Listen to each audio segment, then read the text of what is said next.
آیت نمبر 84 کے اندر اللہ سبحانہ و تعالی ارشاد فرماتا ہے قل آمنا باللہ، اے نبی آپ فرما دو، یوں کہو ہم ایمان لے آئے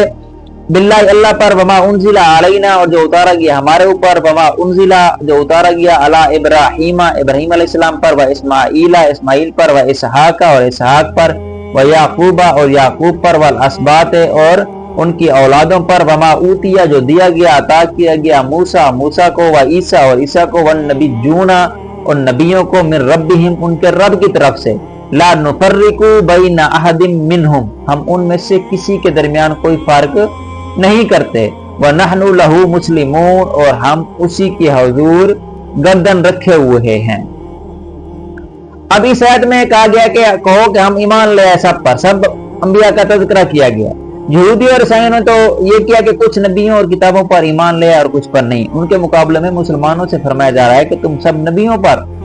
سب کتابوں پر ایمان لے آؤ، خواہ وہ ابراہیمی صحیفے ہوں یا موسیٰ اور عیسیٰ کی کتابیں ہوں یا دیگر انبیاء کے صحیفے ہوں، ہمیں سب کو ماننے کا حکم ہے، ہم نے ماننا سب کو ہے، پچھلے 3 آسمانی کتابوں پر بھی ایمان لے آنا ہے، پچھلے تمام انبیاء پر، تمام رسولوں پر، جن جن کو جو صحائف دیے گئے سب پر ایمان لے آنا ہے، لیکن یاد رکھے گا جو ہم نے عمل کرنا ہے وہ قرآن پر کرنا ہے۔ ہم نے جو اطاعت اور تابعداری کرنی ہے وہ حضور علیہ الصلوۃ والسلام کی اطاعت کرنی ہے، تابعداری ہم نے حضور علیہ الصلوۃ والسلام کی کرنی ہے، فرما برداری ہم نے حضور علیہ الصلوۃ والسلام کی کرنی ہے، فالو ہم نے قرآن کو کرنا ہے، حدیث کو کرنا ہے، پچھلی کتابوں پر، صحیفوں پر، انبیاء پر، رسولوں پر ایمان لے آنا لازم ہے، لیکن عمل جو کرنا ہے ہم نے وہ قرآن و حدیث پر کرنا ہے، حضور علیہ الصلوۃ والسلام کی سیرت پر چلنا ہے۔ اسی اگلی آیت، آیت نمبر 85، اس آیت نمبر 85 کے اندر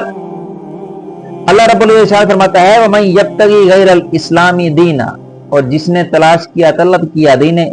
اسلام کے علاوہ کوئی اور دین فَلَن يُقْبَلَ مِنْهُ تو وہ ہرگز اس سے قبول نہ کیا جائے گا، وَهُوَ فِي الْآخِرَةِ مِنَ الْخَاسِرِينَ اور وہ آخرت میں خاسرین میں سے ہے، خسارے والوں میں سے ہے، گھاٹے والوں میں سے۔ اللہ تعالیٰ نے اب کلیئر کر دکھا دیا ہے کہ ان الدین عند اللہ الاسلام، اللہ کے نزدیک جو دین ہے وہ اسلام ہے، اس کے علاوہ اگر وہ کوئی اور یہودیت اختیار کرتا ہے، عیسائیت اختیار کرتا ہے، سکھ بنتا ہے، زرتشت، جین مت، شنٹوئزم، تاؤزم، جتنے بھی باقی ہیں یہ، اگر ان میں سے کوئی بھی اختیار کرتا ہے تو اللہ تعالیٰ اس کو قبول نہیں کرے گا۔ اب صرف اور صرف جو فالو کرنا ہے، ایکسپٹ کرنا ہے، ایمان لے آنا ہے وہ اسلام ہے، دین جو ہے صرف اور صرف اسلام ہے، اور اسلام سے مراد وہ دین ہے جو اللہ رب العزت نے حضور علیہ السلام کے ذریعے ہم تک پہنچایا۔ اسلام سے مراد وہ دین جو حضور علیہ السلام لے کر آئے، تو فقط صرف یہی ہے، اسی پر ایمان لے آنا ہمارے اوپر لازم ہے، ضروری ہے، اور دائرہ اسلام کے اندر داخل ہونے کے لیے یہ پہلا سٹیپ ہے۔ اسی اگلی آیت، آیت نمبر 86 کے اندر اللہ سبحانہ و تعالیٰ ارشاد فرماتا ہے کیف یہد اللہ قوما کفروا بعد ایمانہم کیسے ہدایت دے گا، کیوں کر ہدایت چاہے اللہ رب العزت ایسی قوم کی جنہوں نے کفر کیا بعد اپنے ایمان کیا، وشاہدوا حالانکہ وہ گواہی دے چکے تھے ان الرسول حق کہ جو رسول اللہ ہیں وہ حق ہیں، وجاءہم البینات اور ان کے پاس روشن نشانیاں بھی آ چکی ہیں، واللہ لا یہدی القوم الظالمین اور اللہ ظالم قوم کو ہدایت نہیں دیتا۔ حضرت عبداللہ بن عباس نے فرمایا کہ یہ آیت ان یہودی اور عیسائی علماء کے متعلق نازل ہوئی کہ حضور علیہ السلام کی آمد سے پہلے تو لوگوں کو خوشخبریاں دیتے تھے کہ تاجدار انبیاء کے طفیل سے دعائیں کرتے تھے، لیکن حضور علیہ السلام کی تشریف آوری کے بعد اپنے مفادات کی وجہ سے اور حسد کی وجہ سے حضور علیہ السلام کے مخالف ہو گئے، تو اللہ تعالیٰ نے فرمایا کہ اللہ تعالیٰ فرماتا ہے کہ اللہ تعالیٰ کیوں کر ہدایت دے گا انہیں جنہوں نے ایمان کے بعد کفر اختیار کیا۔ یعنی پہلے تو وہ ایمان پر تھے، تورات کو مانتے تھے، زبور کو مانتے تھے، انجیل کو مانتے تھے، ایمان پر تھے، اللہ کو مانتے تھے، نبی کو مانتے تھے، لیکن لوگوں کو بتاتے تھے کہ ایک آخری پیغمبر آنا ہے، ان کی خصائص کا ملال بتاتے تھے، لیکن جب حضور علیہ السلام تشریف لے آئے پھر آپ کے وہ مخالف ہو گئے، اور یہ حسد کی وجہ سے تھا، بغض کی وجہ سے تھا۔ یاد رکھے گا کہ یہ ایسا حسد بعض اوقات کفر تک پہنچا دیتا ہے۔ اب انہوں نے جو حضور علیہ السلام کی مخالفت کی، جو مخالف ہوئے آپ کے، وہ صرف اپنے مفادات کی وجہ سے اور حسد کی وجہ سے ہوئے۔ اسے جو اگلی آیت ہے، آیت نمبر 87 کے اندر اللہ سبحانہ و تعالیٰ ارشاد فرماتا ہے اولئک جزاؤہم ان علیہم لعنت اللہ والملائکۃ والناس اجمعین، یہی وہ لوگ ہیں جو بدلہ ان کا کیا ہے کہ ان پر اللہ کی لعنت ہے، ان پر فرشتوں کی لعنت ہے، ان پر تمام لوگوں کی لعنت ہے۔ یعنی جنہوں نے حضور صلی اللہ علیہ وسلم کی مخالفت کی، آپ کے خصائص کو، کمالات کو چھپایا، تو یہ سارے لعنتی ہیں، اللہ کی بھی لعنت ہے ان پر، لوگ فرشتوں کی بھی ہے اور باقی تمام لوگوں کی بھی ہے۔ اگلی آیت نمبر 88 میں اللہ فرماتا ہے خالدین فیہا، ہمیشہ ہمیشہ اس کے اندر رہیں گے، لا یخفف عنہم العذاب، ان سے عذاب ہلکا نہ کیا جائے گا، ولا ہم ینظرون، اور نہ ہی انہیں مہلت دی جائے گی۔ یہ جو لوگ ہیں یہ جنہوں نے حضور علیہ السلام کی مخالف ہوئے، حضور علیہ السلام کی مخالفت میں انہوں نے جو آپ کے فضائل خصائص کمالات کو چھپایا، تو یہی ہمیشہ ہمیشہ جہنمی میں ہیں۔ اس سے اگلی آیت نمبر 89 میں ہے الا الذین تابوا، مگر جو توبہ طائب ہوئے، من بعد ذالک، الا الذین، مگر وہ جو تابوا توبہ طائب ہوئے، من بعد ذالک، اس کے بعد، وَأَصْلَحُوا، اور انہوں نے اصلاح کر لی، اپنے آپ کو سنبھال لیا، فَإِنَّ اللَّهَ غَفُورٌ رَحِيمٌ، بے شک اللہ تعالیٰ بخشنے والا مہربان ہے۔ یعنی غلطی ہو گئی، توبہ کر لی، یہاں تک اگر بندہ مرتد بھی ہو جائے پھر بھی اسے رجوع کا حق ہے، اسلام کی طرف آ سکتا ہے۔ حارث بن سوید انصاری کو کفار کے ساتھ جا ملنے کے بعد ندامت ہوئی، پہلے وہ کفار کے ساتھ جا ملے، پھر جب انہوں نے ندامت ہوئی تو انہوں نے اپنی قوم کے پاس پیغام بھیجا کہ حضور علیہ السلام سے دریافت کریں کہ کیا میری توبہ قبول ہو سکتی ہے۔ ان کے حق میں یہ آیت نازل ہوئی، تب وہ مدینہ منورہ میں توبہ طائب ہو کر حاضر ہوئے، حضور علیہ السلام نے ان کی توبہ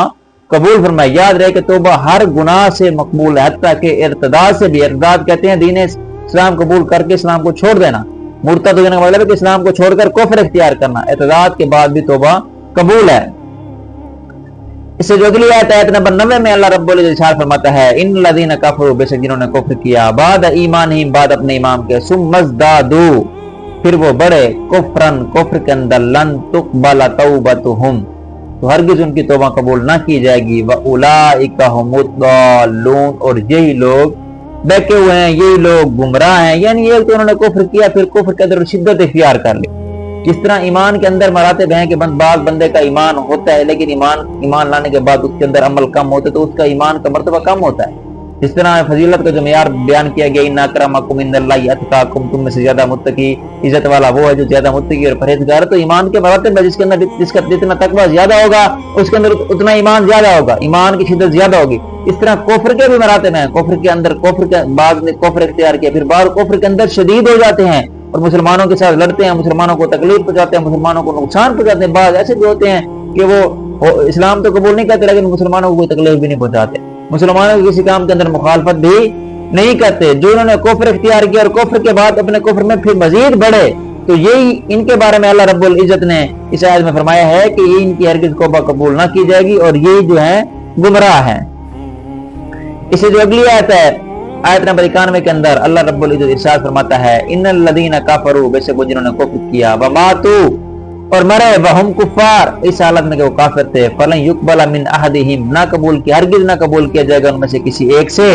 ملء الارض ذہبا، زمین بھر سونا، والا وفتدی بہ، اگر اپنی خلاصی کے لیے، اپنی جان چھڑانے کے لیے دیں، اولئک لہم عذاب علیم، یہی ہے ان کے لیے دردناک عذاب ہے، وما لہم من ناصرین، اور ان کے لیے کوئی مددگار نہیں ہے۔ یعنی جو بندہ کفر پر مرے،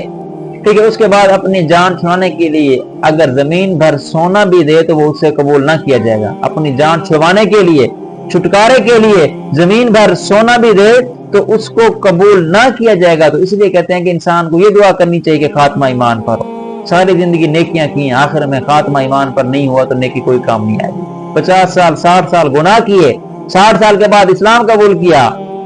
پھر ایمان پر خاتمہ ہوا تو اس کی بخشش ہوگی، وہ جنت کا امیدوار ہے۔ تو اس لیے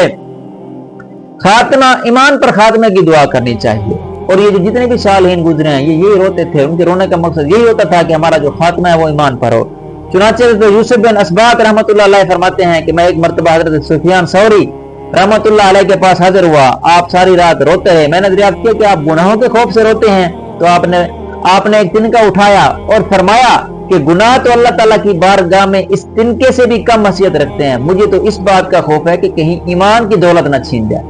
یعنی دعا یہ کرنی چاہیے کہ اللہ تعالیٰ ایمان کی دولت ہمارے پاس محفوظ رکھے، ہمارا جو خاتمہ ہے وہ ایمان پر ہو۔ دعا ہے کہ اللہ رب العزت ہمیں اس پر عمل کرنے کی توفیق عطا فرمائے، اللہ رب العزت ہمیں صحیح صحیح قرآن پاک پڑھنے، سمجھنے اور اس پر عمل کرنے کی توفیق عطا فرمائے۔ آج ہمارا اللہ کے فضل سے تیسرا پارہ جو ہے کمپلیٹ ہوا، مکمل ہوا۔ اللہ تبارک و تعالی ہمارا یہ قرآن پاک پڑھنا، سننا، سمجھنا اپنی بارگاہ کے اندر قبول و مقبول فرمائے۔ اللہ تبارک و تعالی ہمارے اس قرآن پاک کے صدقے جتنے بھی ہمارے موتا اس دنیا فانی سے